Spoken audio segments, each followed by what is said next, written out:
എല്ലാവർക്കും നമസ്കാരം. ഇന്ന് ഇടുക്കിയിലെ രാജകുമാരിക്കടുത്ത് ഇടമറ്റം എന്ന സ്ഥലത്താണ്. ഇവിടെയാണ് ദൈവത്തിൻ്റെ കിരീടം അഥവാ മക്കോട്ടദേവ എന്നറിയപ്പെടുന്ന ഔഷധ ചെടി. ഏതാണ്ട് ഫ്രണ്ടിൽ തന്നെ, വീടിന് മുന്നിൽ തന്നെ 2 സെൻറ്റ് സ്ഥലം, മൊത്തത്തിൽ പുറകിലും എല്ലാം കൂടി നോക്കുമ്പോൾ ഏതാണ്ട് 4 സെൻറ്റ് സ്ഥലത്ത് മക്കോട്ടദേവ നട്ട് പരിപാലിക്കുകയാണ്. നമസ്കാരം സുനിത. നമസ്കാരം. എത്ര നാളായി ഇതിങ്ങനെ? ഇതിപ്പോ ഒരു 1.5 വർഷമായുള്ളൂ കൃഷി ചെയ്തിട്ട്. തൃശ്ശൂര് ചാലക്കുടി പോയി ഇതിന്റെ തൈ മേടിച്ചുകൊണ്ട് വന്ന നട്ടതാ. ഇപ്പൊ എല്ലാം കായ്ച്ചിട്ടുണ്ടല്ലേ? എല്ലാം കഴിച്ചിട്ടുണ്ട്. വിളവെടുപ്പ് കഴിഞ്ഞോ? വിളവെടുപ്പ് ഇപ്പം 2-3 തവണയായിട്ട് എടുത്ത് കുറേശ്ശെ അരിഞ്ഞ് ഉണങ്ങി വെച്ചേക്കുന്നു. ഇതിന്റെ ഗുണത്തെ കുറിച്ചൊക്കെ അറിയാവോ? ഗുണത്തെ ഷുഗറിന് ബെസ്റ്റാന്നാ പറയുന്നത്. പിന്നെ യൂറിക് ആസിഡ്, മുട്ടുവേദനയ്ക്കൊക്കെ നല്ലതാണെന്ന് പറയുന്നുണ്ട്. മുട്ടുവേദനയുടെ ഇതാണല്ലോ യൂറിക് ആസിഡ് കൂടുമ്പോ മരുന്നാന്നാണ്. അതെ. അപ്പൊ അതിനൊക്കെ നല്ല ഇത്. മൊത്തം എത്ര ചെടികളുണ്ട്? മൊത്തം 30 ചെടികളുണ്ട്. പലയിടങ്ങളിലായിട്ടുണ്ട്. ഏലത്തിനിടയ്ക്കൂടെ വെച്ചിട്ടുണ്ടല്ലേ? അത് ശരി.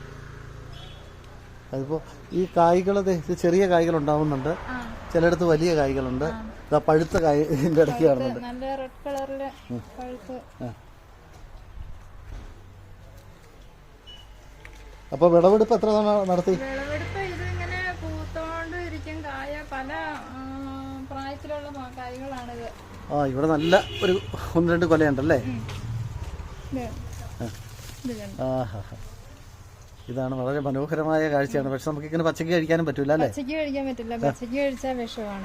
ഇത് പിന്നെ എന്താ ചെയ്യുന്നത് നിങ്ങള്? ഇതിങ്ങനെ കരിഞ്ഞിട്ട് സവോള എരിയുന്ന പോലെ എരിഞ്ഞ് ഉണങ്ങി വെയിലത്തിട്ട് നമ്മൾ ഉണങ്ങിയെടുത്താൽ മതി. എന്നിട്ട് കുടിക്കാൻ തിളപ്പിക്കുന്ന വെള്ളത്തിൽ ഒരു 5-6 ചീകിട്ട് തിളപ്പിച്ച് നല്ലപോലെ വെന്ത് ആ വെള്ളം കുടിച്ചാൽ മതി. ആർക്കും കുടിക്കാം. ഗർഭിണികൾ മാത്രം ഉപയോഗിക്കില്ല എന്നാ പറയണേ. അവർക്ക് മാത്രം കൊടുക്കരുത്. അപ്പൊ നമ്മൾ ഉണക്കി വെച്ചതുണ്ടോ? കുറച്ചെങ്കിലും കുറച്ചുണ്ട്.